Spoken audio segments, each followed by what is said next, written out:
Welcome to the channel and welcome to today's run through of all the latest Manchester United news and transfer updates, keeping you right up to date with everything. And we have got more news, an absolutely packed video again today. Gyökeres move off the table. We've got Delap updates, Cunha medical this week, and Mbeumo talks, Garnacho, Bruno talk, and a contender for bullshit transfer story of the window before the window even opens to go through. So stick around for that. I'm Jamie. Before we get into it, smash a like on the video, subscribe to the channel if you are new, and let's jump straight into it. So absolutely loads to go through. Loads to go through in this video. So let's just jump straight into it. So Ruben Amorim sees the upcoming summer transfer window as the most important one he'll ever have at United. United are preparing for their busiest transfer window in recent history. Outgoings are just as important to Amorim as the incomings. Amorim is desperate to reshape the squad into something that truly reflects an Amorim team. He is prepared for a big window with both incomings and outgoings expected right up until the deadline. So that came from, it was a journalist on TalkSport who's normally fairly decent, actually, to be fair.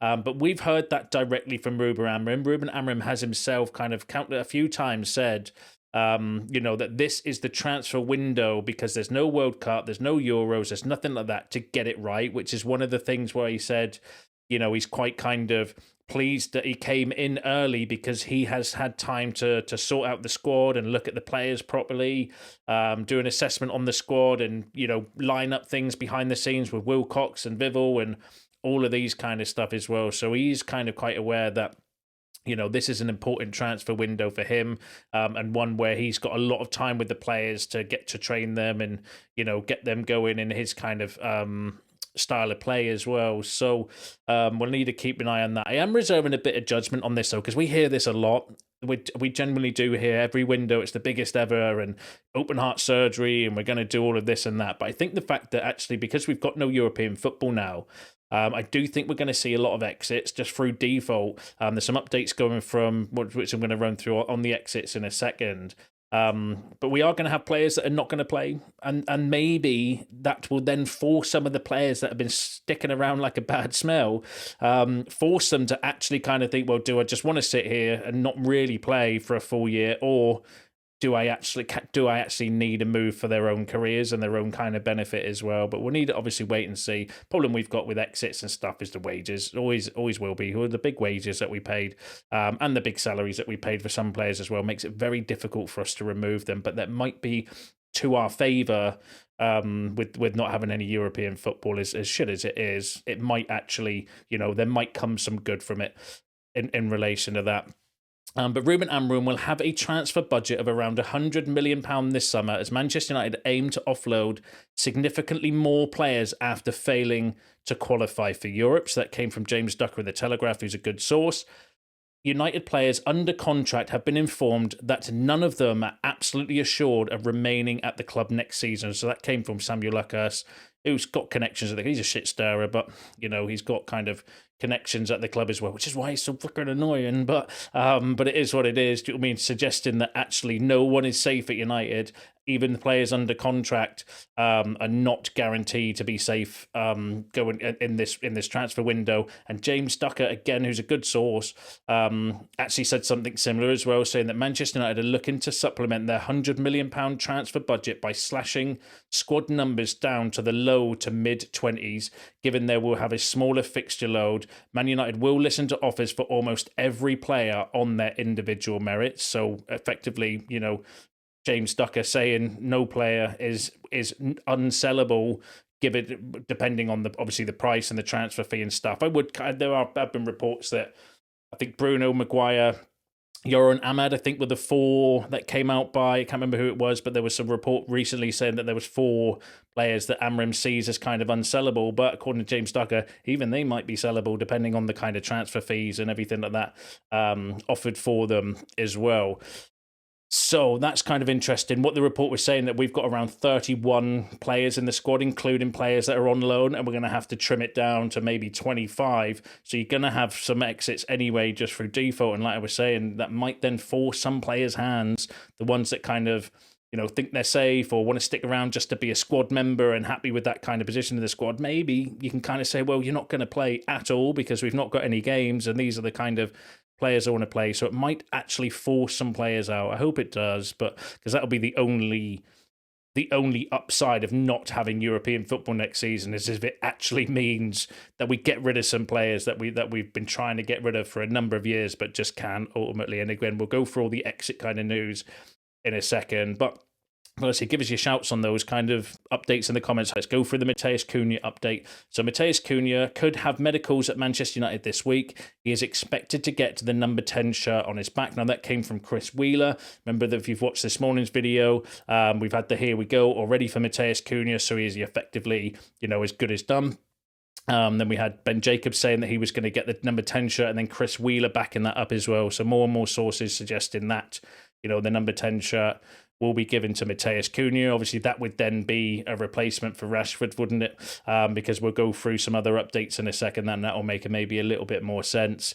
But in the report, Chris Wheeler said that Manchester United have yet to activate the clause in Cunha's contract, which has to be paid in 3 instalments of £20.85 million over 2 years. United would like to complete a deal for the 25-year-old Brazilian by the end of May, kicking off what is expected to be a busy summer of ins and outs at Old Trafford. So effectively, Chris Wheeler saying that we want to get a deal done in the next few days. There are reports that maybe a medical might be getting booked for this week as well. So United are not messing around. Maybe want to get the medical and everything like that done while the team are on their post-season tour, and then Cunha can go have a holiday, and then he's back ready to go for the pre-season, which is really, really important, because how many times have we signed players, they miss the pre-season, and then they come in late, and then they're having to play catch-up, and then we have to start them at the start of the season, and it takes them months to kind of find their form and find their feet, and then they get dismissed by the players, by the fans, sorry. Everyone's like, well, he's not very good because he started the season very badly, and a lot of that is to do with the pre-season, so getting our kind of important players in before pre-season is massive as well. And again, going back to the earlier story, that's what Ruben Amorim wants. He sees this as a big opportunity this window to get things right and lay the foundations for future transfer windows and that as well. But yeah, give us your thoughts on Matheus Cunha in the comments. Now, the other position we need to strengthen is the strikers. So Victor Gyökeres, so a move for Victor Gyökeres to Manchester United is now almost off the table. It is currently not the player's objective either. Now, that came from Florian Plettenberg. Florian Plettenberg is a decent source of information, but more credible around German Bayern Munich kind of news. Not the most credible when it comes outside of that, is in my opinion. But suggesting that the move for Victor Gyökeres is off the table, and Victor Gyökeres is not necessarily interested in coming. Ben Jacobs said a similar thing as well, that Manchester United's interest is genuine in Victor Gyökeres, but their top target is Liam Delap. It's also understood Gyökeres wants Champions League football. So that has been the biggest kind of worry regarding the Gyökeres deal, is one, the financial package.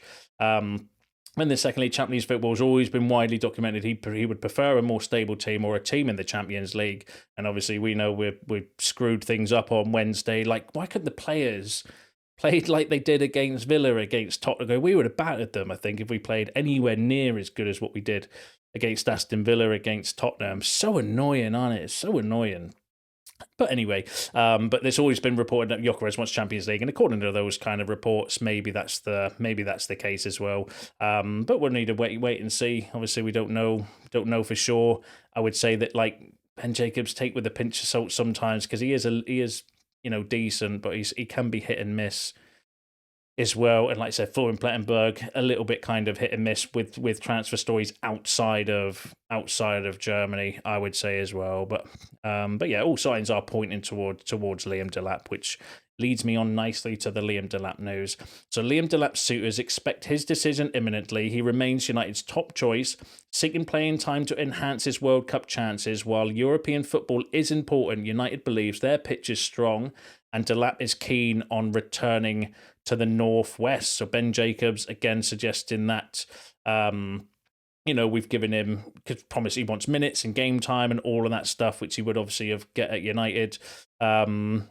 And maybe returning back to the Northwest, so because he's from Manchester. Obviously, Jason Wilcox bought him at City in the youth team as well. So maybe that's a a bit of a kind of pull. But Ben Jacobs also said that Chelsea also held positive talks with Delap last week and can now offer him Champions League. Maresca knows him from Man City as well, so that's a good, interesting point as well. Forgot that Maresca was at City the same time Delap was there as well. So again, does that point him in their direction as well, potentially? But again, we'll need to keep an eye on it and see what happens regarding that.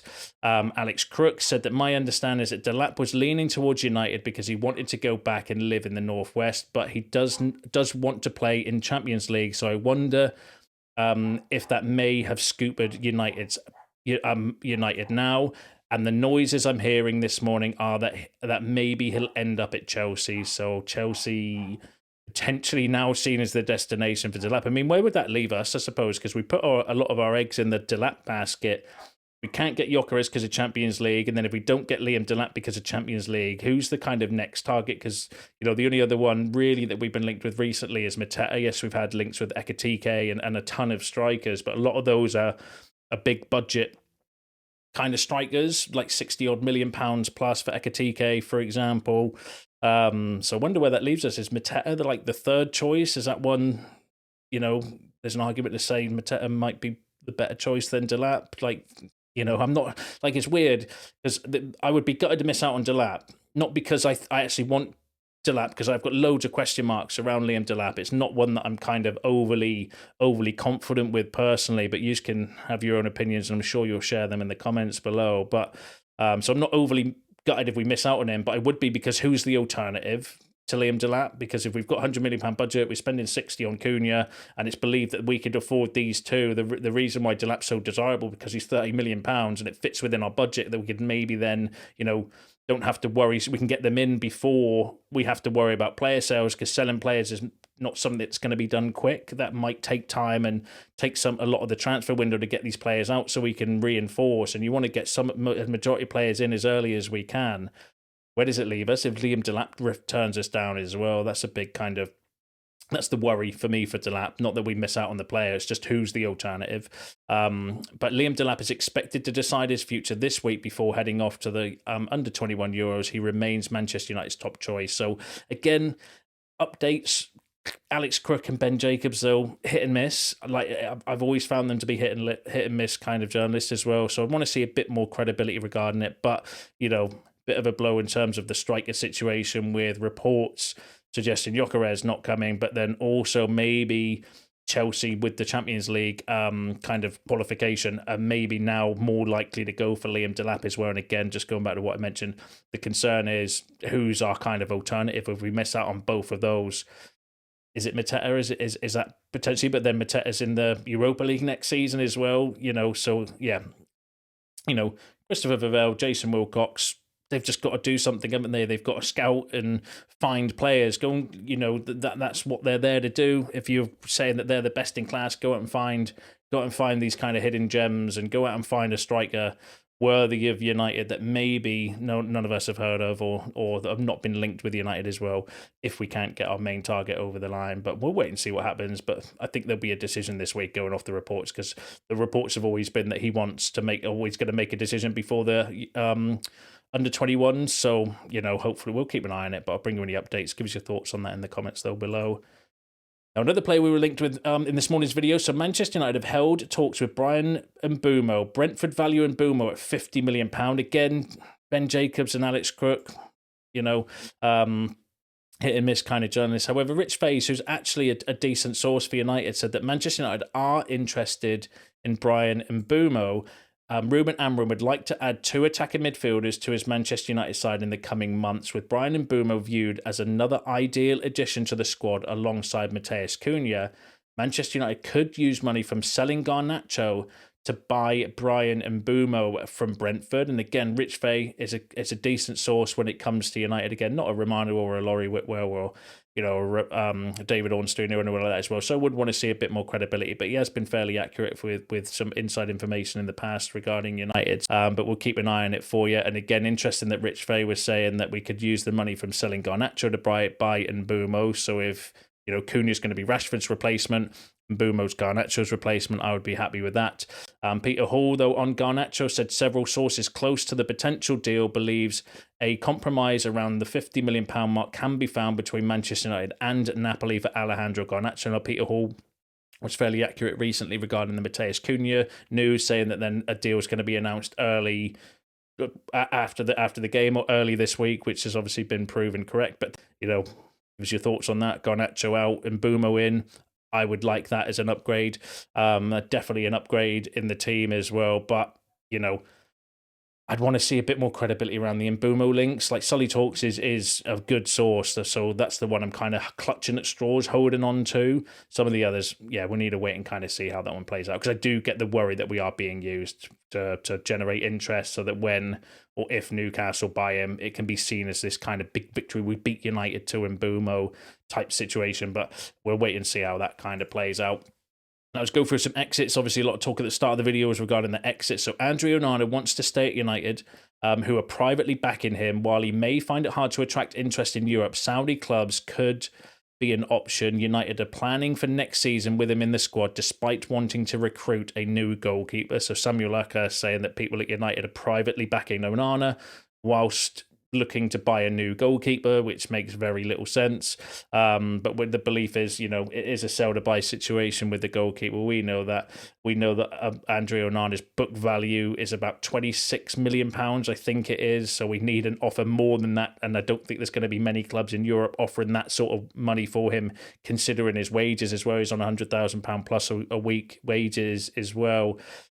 Big financial outlay, but Saudi Pro League teams can kind of do that. And again, there's all these kind of conflicting stories around Onana being told that he can find a new club as well. So we'll have to wait and see. I think we're going to get a new goalkeeper, but who, what, why, who they're going to replace, whether they're going to get Young up and come in as a number 2 to compete with Onana, or if Onana goes, we're going to bring in somebody first team ready as well. But yeah, I do think we are going to get a goalkeeper, but it is a sell to buy situation regarding that. On the goalkeeper, on Onana, James Ducker from the Telegraph said that Saudi clubs are thought to be showing some interest in Onana. Royal Antwerp goalkeeper Sene Lemens and Leicester's Mads Harmison are among those United have watched. So there's a new name to throw into the kind of mix as well. Sene Lemens is on my list of the players that we've been heavily linked with. I kind of keep a tally of, the credible kind of sources that are linking us with players as well. And he's definitely on the kind of list of goalkeepers linked with as well. Not really heard too much regarding Mads Harmison as well. Obviously, Leicester being relegated could be an opportunity there to get a deal, because we are looking for a cheap kind of goalkeeper. We don't want to spend any money really on a goalkeeper. We want to sell, either buy Inder or Onana and use that money to buy a goalkeeper. So we need to be realistic with the sort of prices that we're paying for goalkeepers, because we want to spend a majority of our budget on the attack as a priority this transfer window. I know we need other departments. We can all argue in the comments regarding the rest of the squad, but you've got to be realistic. We're not going to get everything done in one transfer window. They are going to be busy. They are going to be looking to sell players, and I think they will get as many players as they physically can within the PSR kind of guidelines and stuff. But it's unrealistic to think we're going to get rid of 25 players and bring an entire new squad in. That's unrealistic. So we need to prioritise. United prioritizing the attack and the strikers, and then if we get the money in, then we'll strengthen in other areas. But it will depend on sales and stuff as well. So, but yeah, give us your thoughts on the goalkeeper situation in the comments. Now, Casemiro has a year left on his contract in United, would ideally like to get his huge salary off the wage bill to allow them to reinvest in a younger midfield or other areas of the team. And I do think that's one of the things United will be looking. But we've been looking to try and remove Casemiro, though, for the last couple of years.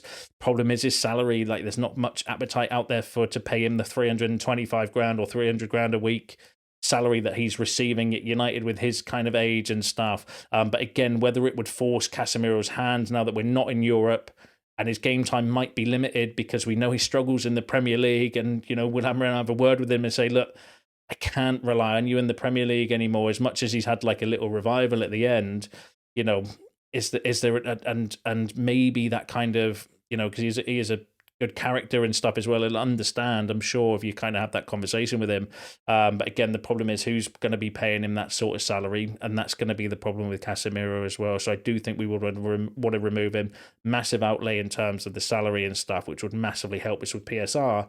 But Is he going to want to go? Is he going to want to go? He's only got a year left on his contract. He can stick around, earn a fortune again for United for that final year of his contract, and then walk away for free and get even more money next year as well. So it's one of these, isn't it, with Casemiro? I do think we'd want to remove him, but how do we do that?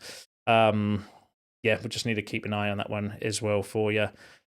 And then sticking with the exit news, so Bruno Fernandes is still considering an offer from Al Hilal. United are desperate not to lose their captain, but would find it hard to reject a bid in the region of £100 million. That came from Chris Wheeler, suggesting that Bruno is still considering the offer from Al Hilal.